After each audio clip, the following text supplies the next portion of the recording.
Welcome to the Tech Egg. Don't get scrambled. Enjoy the video. You start by opening your HTML and ensuring links exist, then attach a style sheet or start a style block in the head. Once done, choose the selector scope. Apply styles globally to A, restrict to A, specific class, or target a hash ID for one link. Make sure to place your CSS after other styles to avoid overrides.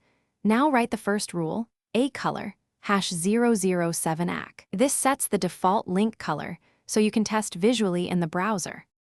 Next, refine link appearance by styling states.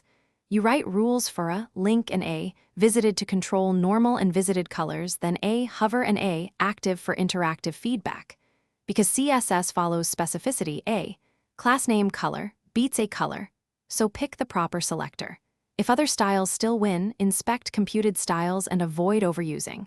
Important, only add it as a last resort. Save and reload to verify transitions and state changes while you hover and click links. Finally, complete by ensuring contrast and accessibility.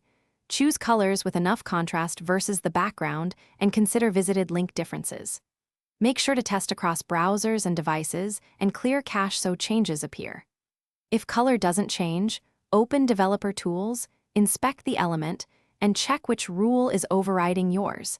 Adjust specificity or move your style sheet later in the head. One quick troubleshooting tip. Disable other style sheets temporarily. Thanks for watching. Consider subscribing if I helped unscramble your problems.